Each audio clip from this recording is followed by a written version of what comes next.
At Black Friday. Spend it with the Irishman. Yeah. And then finally we'll get into our main focus of the night. 5, 4, 3, 2, 1. And now for the movie focus of the week. Alright, tonight we're talking about Tu Mama Tambien from 2001. It's rated R. It runs at 1 hour and 45 minutes and it's got a smooth 92 on Rotten. Starring... A little generous. Starring Maribel Verdú, Diego Luna, and Gael Garcia Bernal. It's directed by Alfonso Cuarón, known for films such as Children of Men, Gravity, Roma, Great Expectations, and Harry Potter and the Prisoner of Azkaban. He also did that one. Yeah, I know that. The first Mexican director to do. This was written by Carlos and Alfonso Cuarón, his brother, helped him write this. For the synopsis I wrote, the film follows two wealthy, inexperienced teenagers, Tenoch and Julio, as they embark on a road trip with an older woman, Lucia. Nice. Sweet and to the point. Yes. I don't want to get too convoluted in there. There's a lot of shit that happens in between, obviously. Yeah.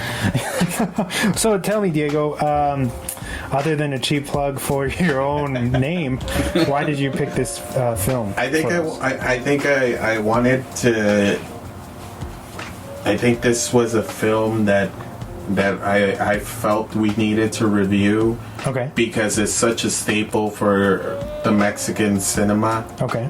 Making that crossover to English speaking countries. Or marketing. With the market, because I think Amores Perros broke that wall, but then for a while it was like everybody else was like, well, what's the next what's the next step for this genre now? And I think Alfonso Cuarón just like killed it in this movie, and he brought it out because prior to this, I think he did Great Expectations, which a lot of people did not fucking like. And The Little Princess. Yeah. I think, which is like a kids movie. Yeah. Like more Hollywood stuff. Which a lot of people didn't like. So this was him being like him. Going back to the reins back to doing something, Okay. And so for me, I've always liked his style. And ironically, I think I texted you. I was like, I didn't know Alfonso Cuarón fucking did Great Expectations. I've been wanting to see this movie since I was 7 years old. Yeah, I remember seeing that one specifically for whatever reason. I remember that iconic like artwork with Gwyneth Paltrow laying with her back exposed, and I'm just like, what is this? Yeah, and I think this was like a natural transition for him, because after this, they signed him on to do Harry Potter, which was a big step, because I know a lot of Mexican directors weren't getting signed up to do a big budget film, like I know Inahuate was not doing a big budget film, and we're barely getting Hellboy. So this was a big step for Mexican cinema in general, and I think I wanted to hear your guys' takeaway from this movie, because a lot of people have a different takeaway from this. Yeah. Especially because it does have a narrative theme to it. So there's so they give you the scene, plus on top of it, you see the scene playing out. They give you a backstory of what's going on, or what's to come. Yeah, what's to come, or the characters in general, you know. So for me, I've never seen that style before, and to this day, that hasn't been duplicated to that extent, where you're just like hearing what the fuck's like, hearing the backstory of what the characters in the scene mean, and why they're important, and why this is why they are part of this. Oh, you mean how they drop out of the natural audio and they narrate what you're about, what's going on. And it's also one of the first films where I don't hear like an original score. Yeah. So, which is weird to me. It's weird to a lot of people to not hear a score of this movie. They have a soundtrack, but they don't have an original score. The only music you hear is natural music that's either playing on the stereo or the car, stereo, or like in the ambiance of the restaurant. Yeah.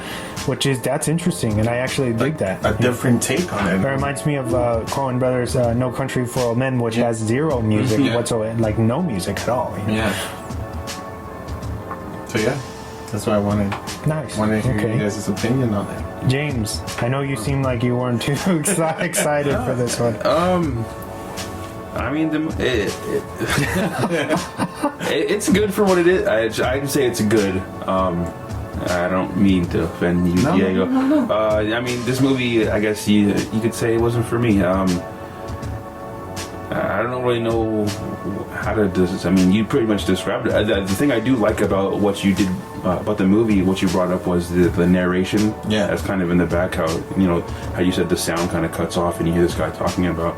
I really that part was really awesome to me. Like you said, it's never been done. I don't think I've seen too many films that have done that before. But I just don't. It's a coming of age movie. Yeah, I guess it's definitely. I tried to tell him that last week, and he looked at me like, "No, it's not," but it definitely is. Now rewatching it, I'm like, "This is totally a coming of age." That's what I mean. That's what I feel like it is. Coming of age / road trip film, genre, film, yeah.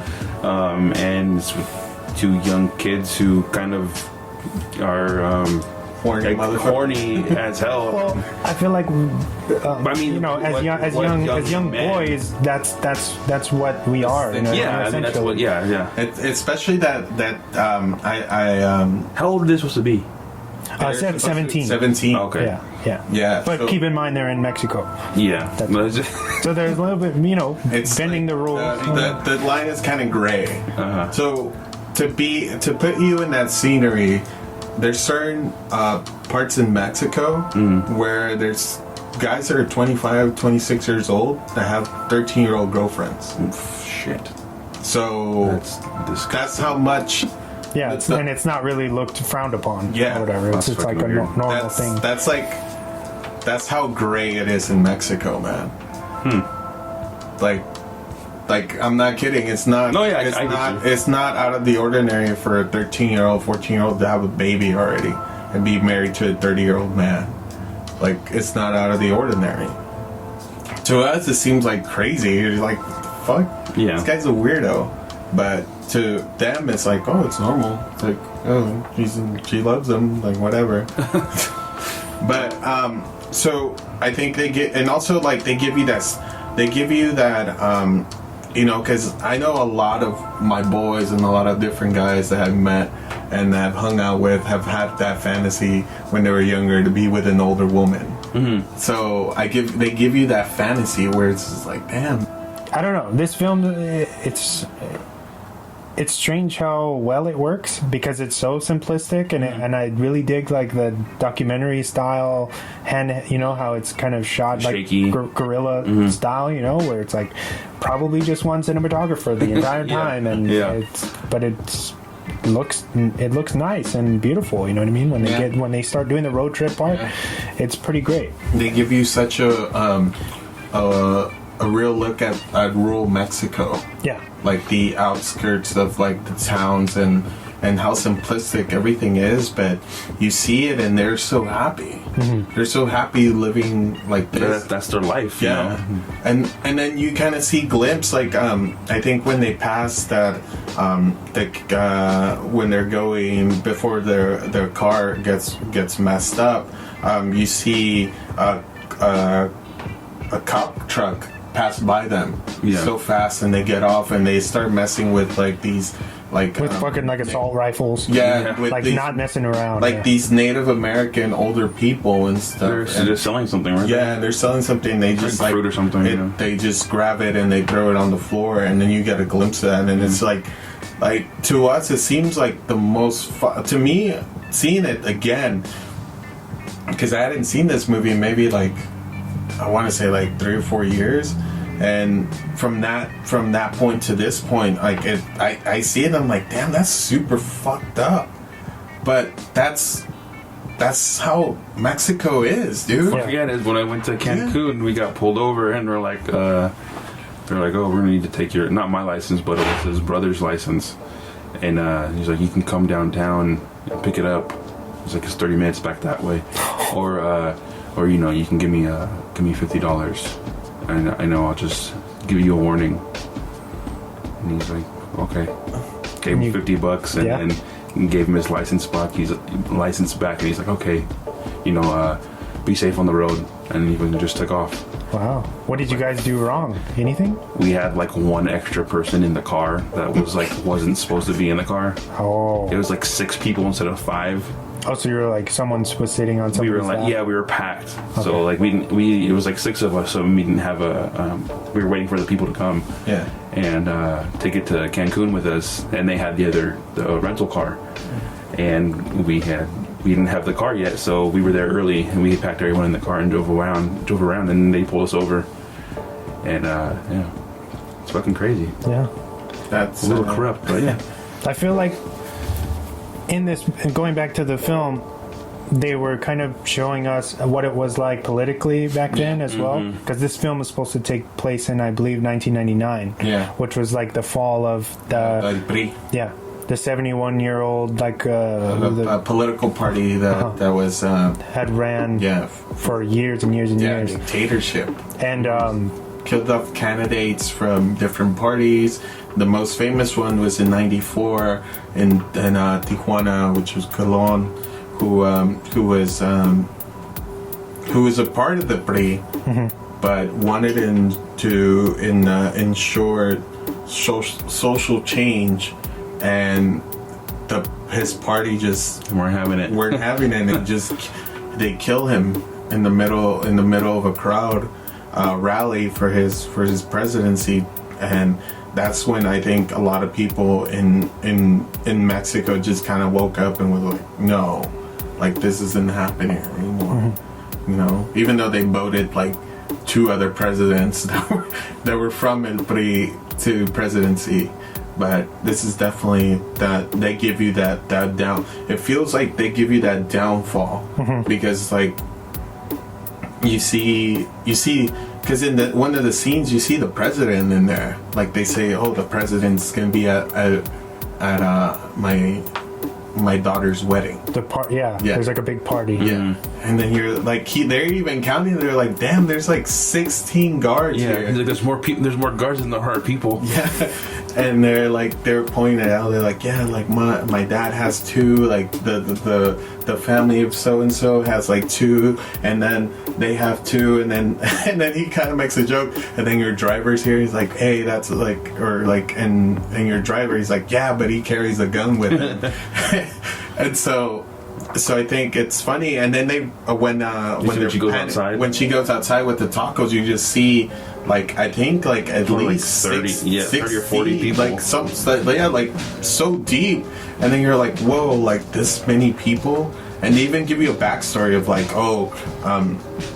of how the president goes to Seattle for a globalization conference, and then I guess something happens in Mexico where he has to come back or whatever for whatever reason, which I love, dude. I love that they give you like, oh, this character's in there, but like this is what happens, and this is like his future, you know? Like the one with the fisher. Yeah. When he's like, you know, he's gonna lose his job, and he's gonna eventually start working as a janitor and never fish again. Yeah. I'm like, fuck, that's depressing. Like, that was like super hard to swallow. Like that scene was like super sad because it's like, man, like that's what happens, man. And again, that's why that's how rural Mexico sometimes gets ruined, because of all these major companies coming in and hotels, bringing tourism, and killing off the small business and stuff, messing up the natural economy of things. Yeah, the flow. What about the rise of Vicente Fox? Yeah, that was. I'm not a big Vicente Fox fan, but that's neither here or there. But he comes out in the movie essentially. Well, his double comes out in the movie, but I think I think they paint a beautiful picture. Even the protests, when like they're trying to get the car, and his sister's like, "Oh, we're like, I'll give you the car because I'm gonna go to Chiapas for 3 weeks to go deliver stuff." And I like that scene where they're leaving the airport and they're talking in the car and they're talking